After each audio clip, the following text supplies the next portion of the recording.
রে আহারে আহারে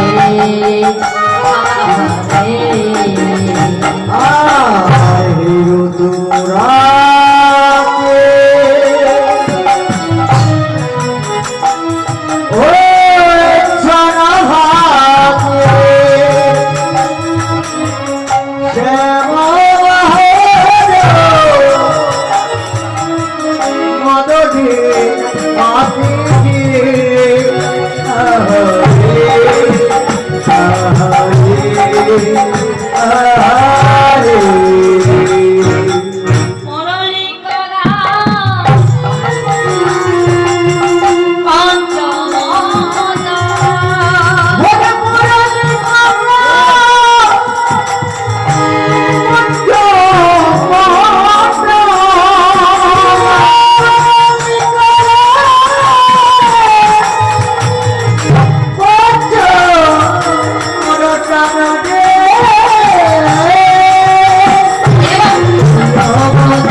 যেন পঞ্চম টানে আসে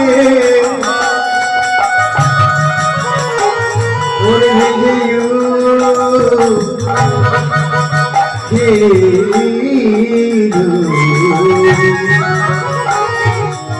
ব্রজ গোপীরে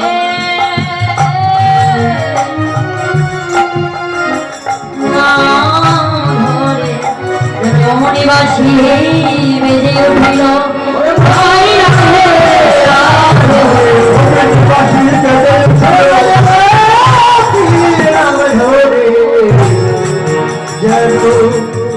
যেন পঞ্চম টানে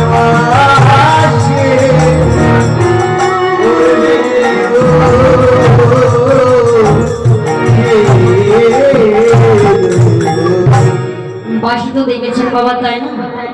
ও মাইনা, বাসি দেখেন না? দেখেছি। তাহলে বাসি কয়টি ছিদ্র আছে বাবা? বাসির ছিদ্র কয়টি আছে দেখেছেন?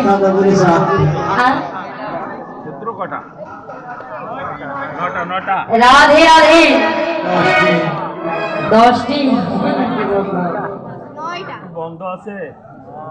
হ্যাঁ, একটা বন্ধ আছে। হরি বল। বাঁশির ছিদ্র 9টি। হরি বল। তবে এক এক ছিদ্রে বাঁশির এক এক কাজ। মহাজন বললেন প্রথম ছিদ্রে ভাঙে ব্রহ্মার ধ্যান, দ্বিতীয় ছিদ্রে গঙ্গা যমুনা বহে উজান,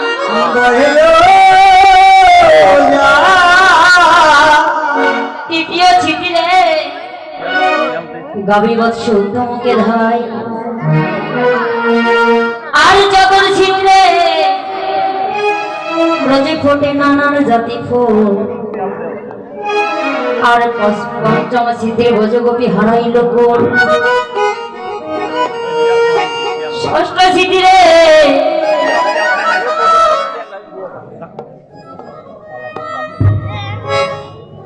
সপ্ত সাগর দ্বারায়, আর অষ্টম ছিদ্রে অষ্টম বাহনে কেটে যায়, আর নবম ছিদ্রে ওই বাঁশি বাজে কখনো বাজে, যার যখন সময় হয় তখন আমার গোবিন্দের বাঁশি বাজে, আর যখন বাঁশি বাজে তখন তাকে কেউ ধরে রাখতে এবার মারে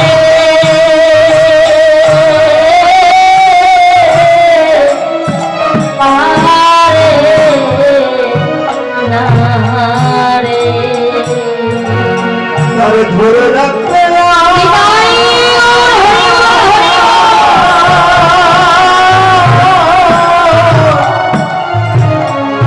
পরে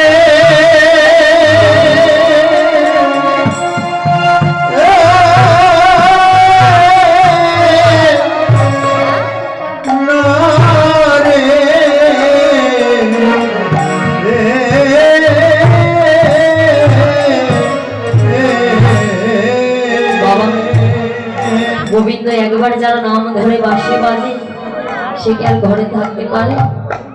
তাদের সকল কিছু ছেড়ে ভগবানের কাছে তাদেরকে চলে যেতে হয়। শরদ গোপী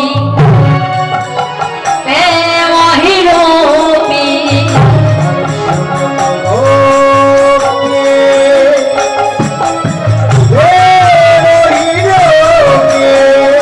মনহি মনহি আপনা সখীরে আহারে আহারে আহারে শরদ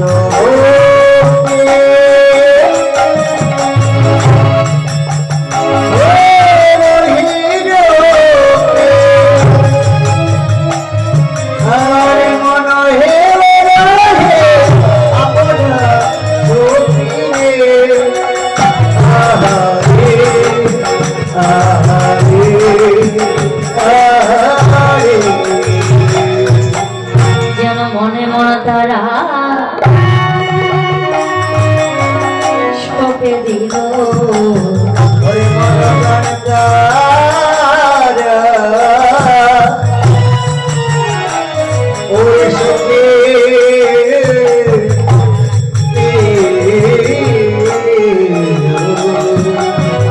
প্রাণ গোবিন্দ তোমার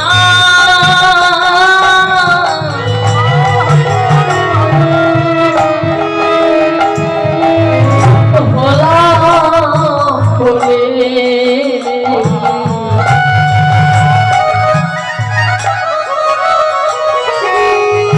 যেন মনে মনে তারা সবে দিল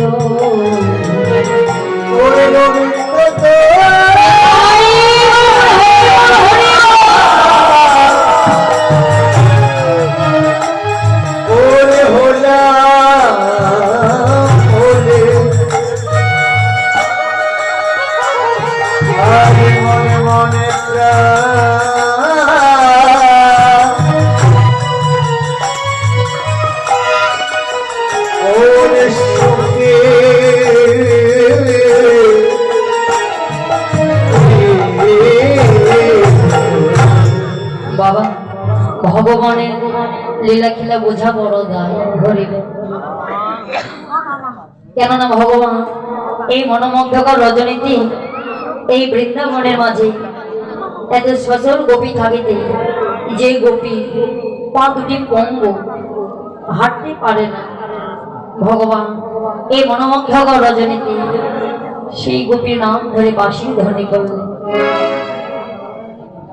ওই গোপীর যখন নাম ধরে বাঁশি ধ্বনি করলেন, ওই গোপী এই মনোমুগ্ধকর রজনীতে তার প্রতিবেশনে বিছানায় শয়নে ছিল বাবা হরি। যখন গোবিন্দ ওই গোপীর নাম ধরে যখন বাঁশি ধ্বনি করলেন, ওই গোপী কি আর ঘরে থাকতে পারে বাবা? ওই গোপী তখন বদনে আহা কৃষ্ণ প্রাণ কৃষ্ণ বলে এবারে চলেছেন বনের দিকে ধাবিত হয়ে। বাবা তার স্বামী হঠাৎ বিছানায় উঠে দেখে তার অর্ধাঙ্গিনী তার পাশে। এমন সময় বাইরে গিয়ে দেখলেন জয় গোপী বদনে হা কৃষ্ণ প্রাণ কৃষ্ণ বলে কি জানো বলে এবার চলেছে বনের দিকে ধাবিত হয়ে। এমন সময় তার স্বামী ওই গোপীর সামনে কি বলছে, ও গোপী আর ও গোপী তুমি তো পায়ে হাঁটতে পারো, তবে এমন করে মাটিতে গড়াগড়ি দিই বদনে কি জানো বলে তুমি কোথায় যাচ্ছ? তার স্বামীর কথা শুনে ওই গোপী দুটো জলে খেতে খেতে বলছে, ওগো স্বামী ওই দেখো শুনতে পাচ্ছ না, ওই দেখো বান্ধব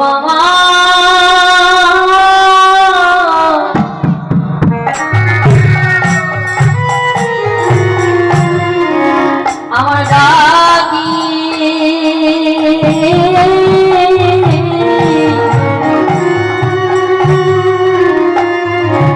ডাকি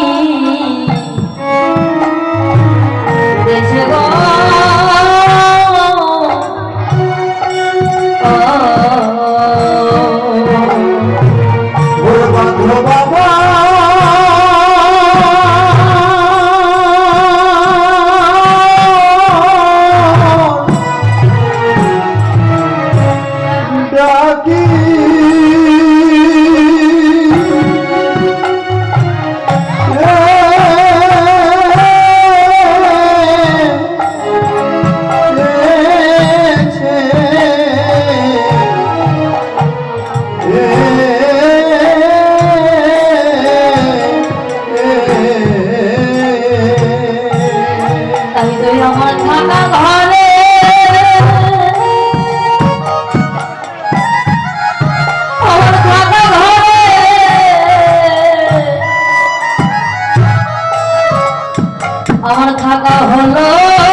গতি আমার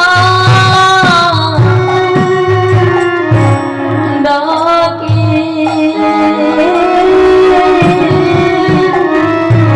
ডাকি দিচ্ছে গো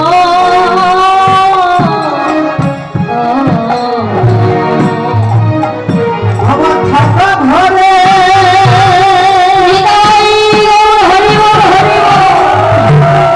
ওরে থাকা ঘরে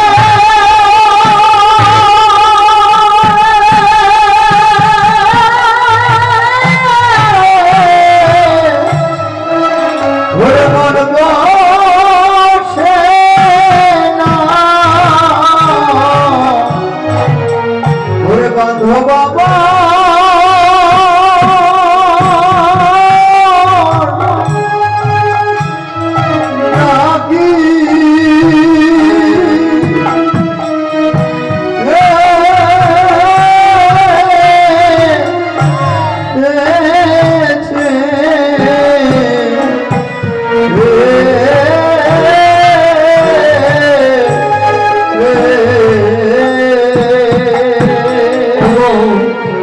সে যদি তোমার পতি হয় তাহলে আমি কে? আর তোমার আমি কে হল? বলছে স্বামী গো তুমি হলে আমার দুদিনে পেলার সাথী তুমি হলে আমার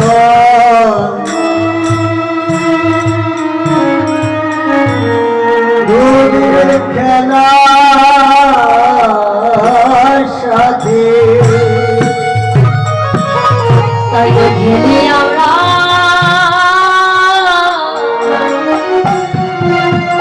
এই দিবারাত্রি তুমি হলে আমার দুদিনে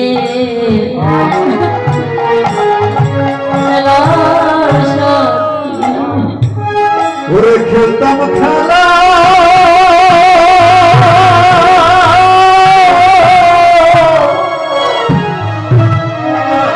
ওরে দিবারাতি তুমি আমার দুদিনের খেলার সাথী তবে স্বামী গো যেই দিন আমার পিতা মাতা সকল দেবতাকে সাক্ষী রেখে তোমার হাতে তুলে দিয়েছে সেই দিক থেকে আমার দেহের ভার তোমার কাছে। তবে স্বামী গো তুমি যে আমার ভোগের দেহটা ভালোবাসো এই ভোগের দেহটা আমি তোমার কাছে নিয়ে গেলাম আর আমার কাবিনী দেহটা নিয়ে আমি গোবিন্দেরই কাছে চলে গেলাম। হরি বল হরি হরিবল হরিবল কিন্তু স্বামী গো আমি গোবিন্দের কাছে গিয়ে আমি আমার কথা বলবো না, আমি তোমার কথাই বলবো। যেই দিন গোবিন্দ আমার স্বামী তোমার ওই ভব নদীর ঘাটে গিয়ে দাঁড়াইবে গোবিন্দ হে সেদিন তুমি আমার গতি করো বা না করো কিন্তু হে গোবিন্দ সেদিন তুমি আমার গতির গতি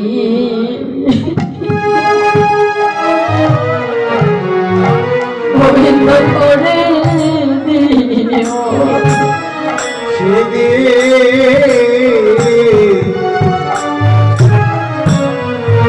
সেদিন তুমি গতি গতি